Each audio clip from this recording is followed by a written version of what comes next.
My name is Mia Carlisle, and I am 34 years old. At 9:42 a.m. on Wednesday, I revoked the payment, authorization for my sister's wedding venue, and sent a formal notice citing Clause 12.4 of the sponsorship contract. Unauthorized brand usage permits immediate termination of endorsement rights. The confirmation email arrived at 9:47. The bank flagged the $4,800 charge at 9:53 as disputed. My sister was at a dress fitting when I pressed send. In 72 hours, she's supposed to walk into a ballroom where my company's name was printed beneath the words, Platinum Sponsor. The banners are already hung. The programs are stacked in white piles beside the guest book. She never asked to use my name. She assumed I wouldn't object. By Saturday evening, when the photographer begins taking pictures beneath crystal chandeliers, one line of text will be missing from the backdrop. It started 2 months earlier, with my 7-year-old daughter standing silently in front of a ruined birthday cake. The cake arrived at 2:11 p.m. in a white box tied with satin ribbon. Vanilla sponge, strawberry filling, buttercream daisies, piped carefully along the edges, because my daughter had drawn them herself weeks earlier. The invoice was $380, paid on March 3rd. She had circled the date on the calendar. By 4:32 p.m., it was on the floor. My sister leaned across the island to adjust a candle. One of my cousins bumped her elbow. The stand tilted. The cake slid, paused for a breath, then collapsed against the tile in a slow, irreversible fall. Someone laughed first. "It's just cake," my sister said, brushing frosting from her sleeve. "We'll order another." No one moved quickly. No one apologized. My daughter didn't cry. That would have been louder. She just stared at the smear of pink and white on the tile as if trying to understand how something carefully made could disappear so easily. My mother began wiping the counter. "Accidents happen," she said. Across the room, my sister was already talking about her wedding cake tasting. 2 weeks later, a charge appeared on my business account. 2 weeks later, at 2:17 p.m. on a Tuesday, I logged into my business account to approve payroll. The transaction history refreshed automatically. $4,800, Grand Pavilion Events. I didn't recognize the amount immediately. Then I saw the vendor reference number. It matched the venue my sister had booked for her wedding reception. The timestamp read April 16th, 2:17 p.m. Authorization method. Stored vendor profile. I don't store wedding vendors under my company account. I opened the payment details. The charge had been processed using previously saved billing, credentials linked to a corporate sponsorship account I maintain for local charity events. No digital signature attached. No email request. Just an assumption. I took a screenshot before I did anything else. Transaction ID, reference number, timestamp. I forwarded it to my personal email and labeled it Receipt 1. Controlled shock is different from anger. It moves slower. Who authorized it? Did she assume I would cover it? Or did she believe using my name meant using my account? At 2:26 p.m., I checked my mail. That's when the invitation arrived. The envelope was thick, embossed in gold. Delivered at 2:41 p.m., the same day the charge cleared. My name was handwritten across the front in my sister's careful script, the one she uses when she wants something to look deliberate. Inside, beneath the cream cardstock and layered vellum, was the program insert. At the bottom, under reception sponsors, my company's logo appeared in navy ink. Platinum Sponsor. No conversation. No agreement. No courtesy call. My name was printed in a font larger than the bride and groom's parents. I held the card longer than I meant to. The paper was heavy, expensive, the kind that photographs well. If you've ever watched someone hurt your child and then borrow your name for their image, you understand this moment. It isn't loud. It clarifies. The cake on my kitchen floor had been an accident. This was not. My daughter's celebration had been dismissed as chaos. My brand was being framed as generosity. I flipped the invitation over. The venue name was printed beneath the date, the same vendor ID as the bank charge. I walked to my desk and pulled up the sponsorship agreement I signed last year. Clause 12.4 sat on page 7.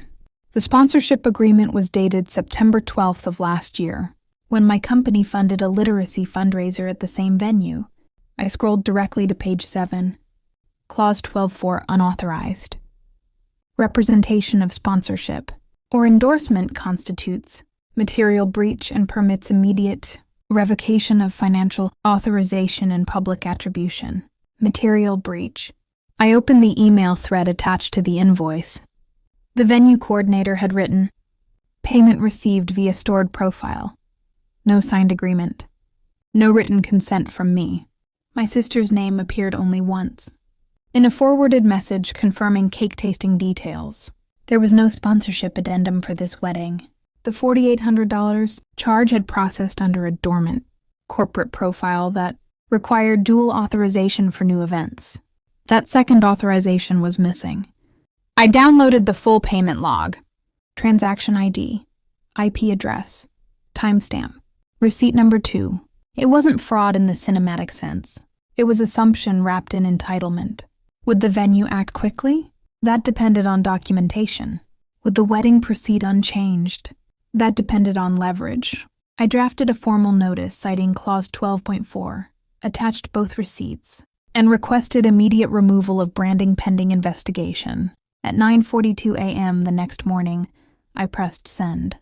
At 9:42 a.m. Wednesday, I sent the cease and desist notice with both receipts attached. Subject line: Immediate revocation, clause. 12.4. I copied the venue's legal department and my bank's fraud division. At 9:47, the venue responded, "Sponsor attribution under review. Removal pending verification." At 9:53, the bank marked the $4,800 charge as disputed. 72 hours until the ceremony. My sister texted me at 10:18 a.m. "Can you confirm seating for table 6? Also, do you prefer your logo centered on the backdrop?" I stared at the message longer than necessary. She was arranging name cards while the sponsorship line was being removed. I replied, "We'll talk Saturday." The venue confirmed by 1:06 p.m. that printed programs would be revised. Before guest arrival, banner adjustments were in progress. No announcement. No confrontation. Structural corrections rarely require volume. Will she confront me before the ceremony? Possibly. Will guests notice the missing sponsor line? Definitely. By Saturday evening, the absence will be visible. The wedding begins at 6:30 p.m.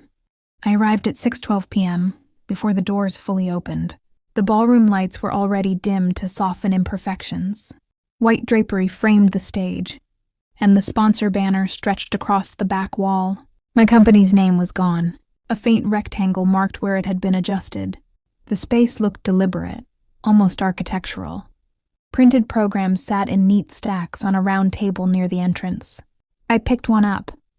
Under reception sponsors, only 2 names remained. The line that once carried mine had been removed entirely, not replaced. The wedding cake stood in the center of the room. 4 tiers of white fondant, gold piping at the edges. I recognized the bakery's signature style, the same bakery that made my daughter's cake. The frosting was flawless. I stood still for a moment, remembering pink buttercream on kitchen tile. A coordinator walked past and whispered, "Payment status still pending review." Good. Guests began filtering in at 6:28. My sister stepped into the hall at 6:31, scanning the backdrop instinctively. Her smile paused. She found me near the dessert table at 6:47 p.m.